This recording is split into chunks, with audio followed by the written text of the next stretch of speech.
Now, you're here at Inglewood Park Cemetery. Now, this is a monumental moment right now. Out of every person you've ever interviewed, out of every person you ever wrote about, any person you've ever put in the magazine in discussion, how do you feel about this man, James Cleveland, today? Man, I'm trembling right now. And I'm not trembling like just someone that's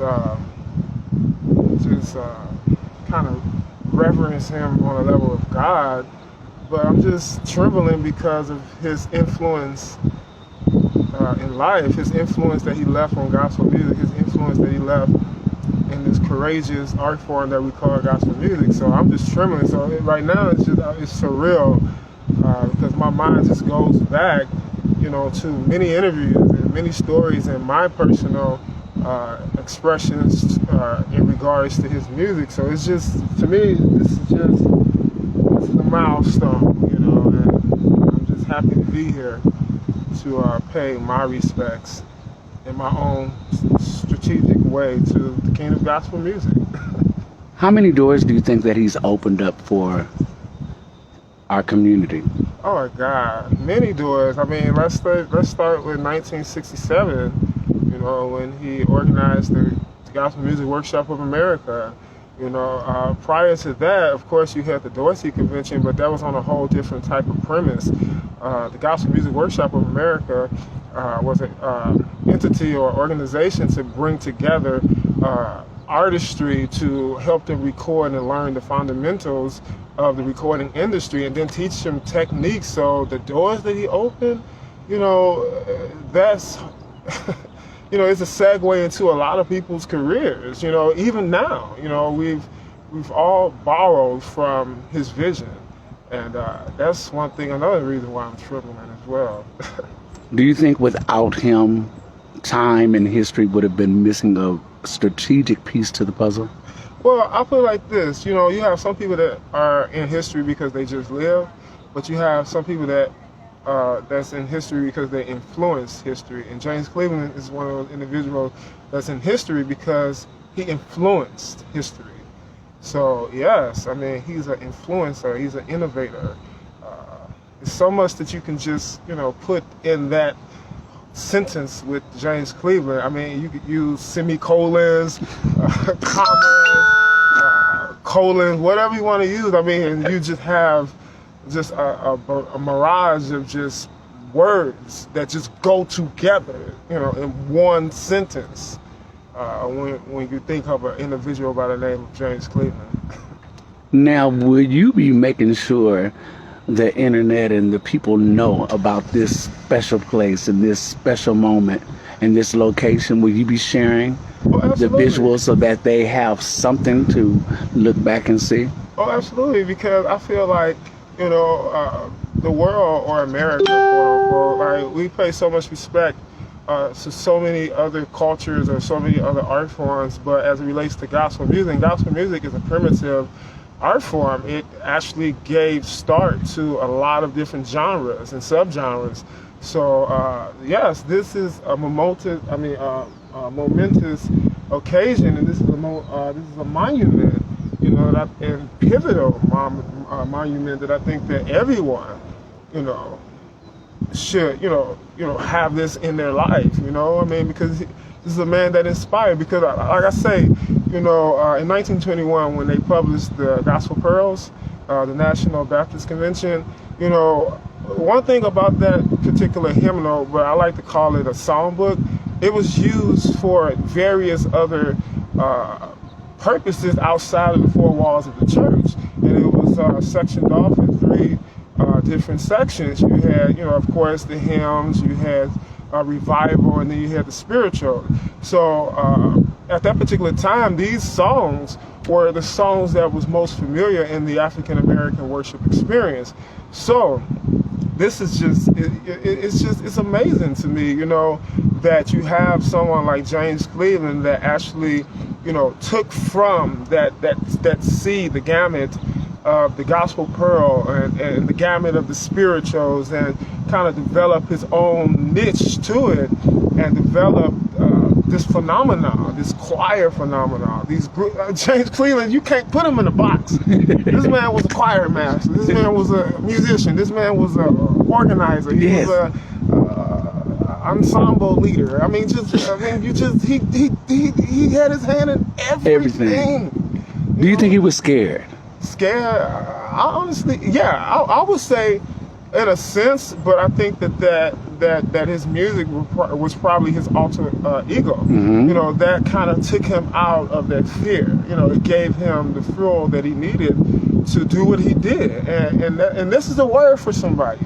You know, find your alter ego and take yourself out of the fear, because you are significant to life. There's a purpose why you're here. And you know, a lot of people, you know, we just live in just from day to day normal routines, but we fail to realize the significance of our presence here. You know, and it's a reason. And we all have a calling. I don't care if it's just to pass out a cup of water.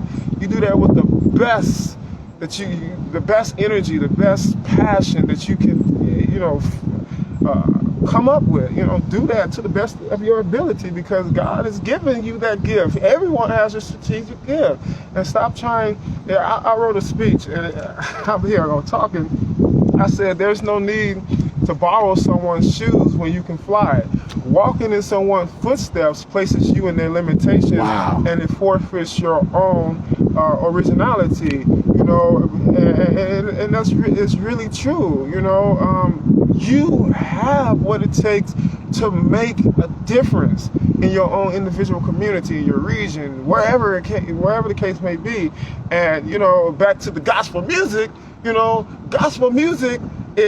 That's where I was going in 1920. You know, of course, we know gospel as the good news, but in 1921, gospel became more of an art form or a religious practice, denoting the African Americans' worship practice or religious practice. So, you know, gospel music is so much more than just the word of God. You know, it is a vehicle of inspiration. It's just, yeah. It's everything. It's everything. Now listen. Is anybody watching? Okay. Now look. Now with all that being said, I know we're having a fabulous time, and this is a special moment. With all of your understanding of who he is and what he's done, how can we carry on? How can we carry on? His story. His story or what? His story, actually, to keep blessing people with the sound that he has. That's a great question. And the reason why I say that that's a great question is because July the 24th, I'm doing a virtual symposium. And my focal point is recurring themes in gospel music. And I'm starting from the conception of gospel music and to the emergence of gospel music. So to carry on his legacy is to carry on our own legacy, our ancestors' legacy, because gospel music is a continuity, is an unbreakage, it's a continuation. There's no breakage in gospel music, and the recurring themes are exploring our social dispositions and exploring our oppression that we face in life, our adversities, and using that, you know, to glorify God, to get strength and to celebrate. Gospel music is a celebratory art form. It's a religious art form. It's a myriad of things. So we all can carry his legacy by just being us. Yes, you know, and that's what gospel music is. Look, with all that being said, look, tell us what's going on for the rest of your trip here while you're in Los Angeles. Well, it's about over with now. I mean, this is the highlight. I plan on going to see the living legend himself, Pastor Calvin Menard, real shortly. Just to, you know, I love to always embrace him. You know, he's a trendsetter himself.